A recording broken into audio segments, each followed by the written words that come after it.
ప్రతి శ్రీరామనవమి రోజున మన ఇళ్లల్లో ఎక్కడ పెళ్లి జరిగినా తప్పనిసరిగా వినిపించే పాట శ్రీ సీతారాముల కళ్యాణం చూతము రారండి. పెళ్లి భోజనాల సమయంలో వివాహ భోజనంబు పాట ఆ వరుస వినిపించడం, పెళ్ళిళ్ళలోని తలంబ్రాల సమయంలో శ్రీ సీతారాముల కళ్యాణం చూతము రారండి పాట వినిపించడం తప్పనిసరి. సముద్రాల రాఘవాచార్య రాసిన ఈ పాటకి అద్భుతమైన బాణి సమకూర్చి పాపులర్ చేసిన సంగీత దర్శకుడు గాలిపెంచెల నరసింహారావు. 1961లో స్వరపరిచిన ఆ పాట తరాలు మారుతున్న ఆనాటి నుంచి ఈనాటి వరకు నిత్య నూతనంగానే వినిపిస్తూనే ఉంది. ఈ అద్భుతమైన పాటతో పాటు మరెన్నో మధుర గీతాలను మనకు అందించిన గాలిపెంచెల నరసింహారావు గారి వివరాలు ఈ వీడియోలో చూద్దాం. గాలి ఆయన ఇంటి పేరు, పెంచెల నరసింహారావు వంటి పేరు. ఒంగోలు దగ్గరున్న అమ్మనగ్రోలు ఆయన స్వగ్రామం. బాల్యంలోనే శాస్త్రీయ సంగీతం నేర్చుకున్నారు. ఎన్నో నాటకాల కంపెనీల్లో హార్మోనిస్ట్గా పనిచేశారు. 1934లో వచ్చిన వేల్ పిక్చర్స్ వారి సీతా కళ్యాణం చిత్రంతో సినీ రంగ ప్రవేశం చేశారు. ఆ తరువాత 1935లో వచ్చిన శ్రీకృష్ణ లీలలు చిత్రానికి పనిచేశారు. సంగీత దర్శకుడు సాలూరి రాజేశ్వరరావు ఈ సినిమాతోనే బాలనటుడిగా పరిచయం అయ్యారు. ఇందులో కృష్ణుడి పాత్ర పోషిస్తూ నరసింహారావు అనుమతితో తన పాటలు తనే స్వరపరుచుకున్నారు. 1936లో వచ్చిన శశిరేఖ పరిణయం పేరుతో వచ్చిన తొలి మాయాబజార్ చిత్రానికి నరసింహారావే స్వరకర్త. లాటిన్ అమెరికన్ ధోరణిలో సాగిన 2 పాటల ప్రేరణతో ఈ చిత్రంలోని వివాహ భోజనంబు పాటను ఆయన స్వరపరిచారు. అయితే ఎక్కడ ఆ ముద్ర కనపడకుండా అచ్చ తెలుగు బాణీయే అన్నట్లు ఆ పాటను తీర్చిదిద్దారు. రెండవసారి వచ్చిన మాయాబజార్ చిత్రంలోని వివాహ భోజనంబు పాటకు అదే స్ఫూర్తి. 1939లో వచ్చిన మైరావణ చిత్రం కోసం నరసింహారావు స్వరపరిచిన పాటలు శ్రోతల్ని ఎంతగానో ఆకట్టుకున్నాయి. నరసింహారావు తమ్ముడు వెంకటేశ్వరరావు నటుడు, గాయకుడు. మాలపిల్ల చిత్రంలో హీరోగా నటించారు. తన పాటలు తనే పాడుకున్నారు. వాహిని వారి దేవత చిత్రానికి సంగీత విభాగంలో నాగయ్యకి సహకారం అందించారు నరసింహారావు. ప్రారంభంలో టైటిల్స్లో జి పెంచెలయ్య అని వేసిన తర్వాత పూర్తి పేరు వేసేవారు. 1943లో వచ్చిన పంతులమ్మ చిత్రానికి ఎస్పి దినకరరావుతో కలిసి సంగీత దర్శకత్వం వహించారు. ఇందులోనే గాయని జిక్కితో తొలిపాట పాడించారు.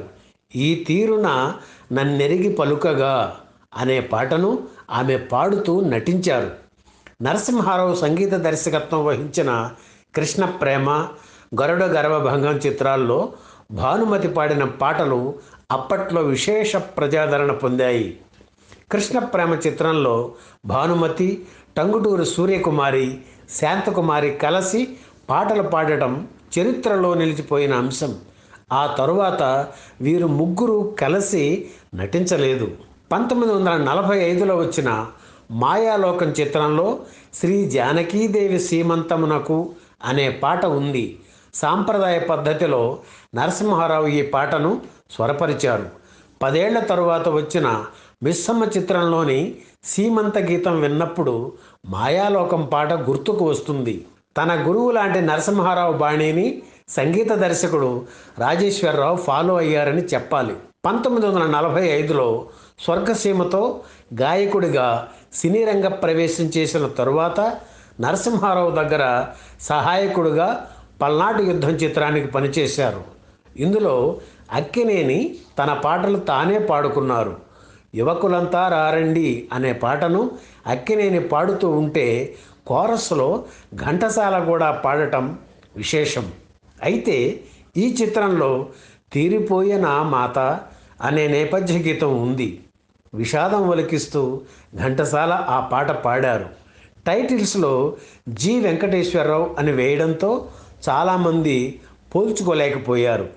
అలాగే అక్కినేని మరో చిత్రం బాలరాజులో నరసింహారావుకి సంగీతపరంగా సహకారం అందించారు ఘంటసాల. కొన్ని పాటలు స్వరపరిచే అవకాశం ఆయనకు కల్పించారు నరసింహారావు.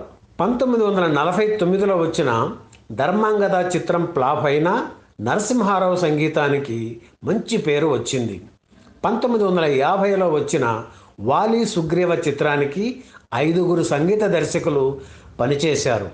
వారిలో నరసింహారావు ఒకరు.